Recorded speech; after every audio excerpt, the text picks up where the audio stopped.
此次发生海底火山喷发的汤加王国位于南太平洋西部，西临斐济，由汤加塔布、瓦瓦乌、哈派三大群岛和埃瓦、纽阿等小岛组成，共173个岛屿，其中36个有人居住，总人口10.9万。汤加的经济以农业、渔业和旅游业为主，发展水平落后，严重依赖外援。火山喷发并引发海啸后，汤加可以说是整个国家失联。外界一度只能通过卫星云图知道这里到底发生了什么事情。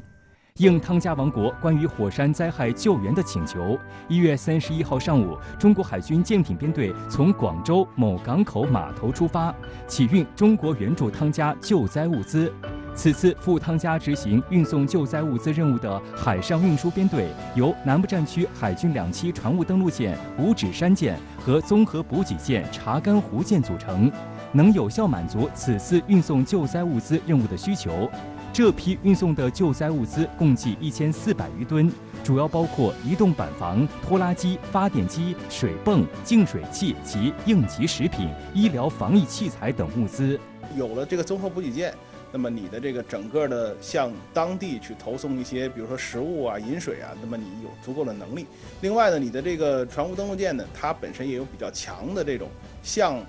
无论是港口还是通过这个直升机向滩头去投送，无论是兵力啊、设备啊还是物资的能力。此次救援任务充满挑战，对于海军舰艇而言，如果火山灰进入发动机烟道，也会对发动机产生不利影响。此外，火山喷发后形成酸雨，会对舰艇装备有所损害。此次任务准备时间紧，航行距离远，装载物资多，疫情防控要求高。编队充分预想预判各种复杂情况，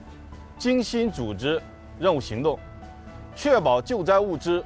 安全迅速送达汤加。据悉，这批物资来自中国太平洋岛国应急物资储备库。去年12月，中国太平洋岛国应急物资储备库才在广州正式启用。在启动仪式上，中方表示了建立应急物资储备库是为了岛国可以提高应对自然灾害的能力，可以更好地维护人民的安全健康，推动了与太平洋岛国的命运共同体。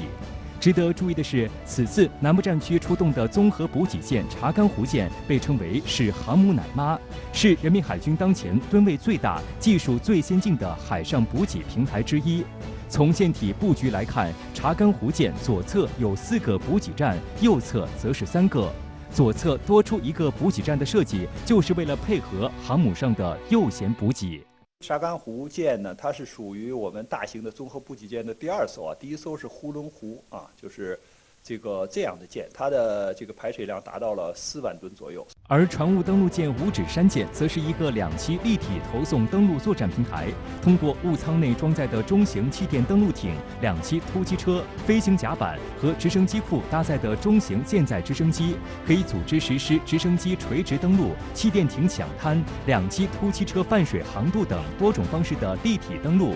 071型船坞登陆舰有半个足球场那么大，具有强大的海上投送能力。该型的舰体后部设有一个大型物舱，可以容纳4艘国产野马气垫登陆艇以及数十辆0.5式2栖突击车。它的直升机起降平台接近舰长的2/5，在保留一个起降点的条件下，可以在飞行甲板上停放2架直8或3架直9直升机。它的机库还可以容纳2架直8或3架直9并排停放。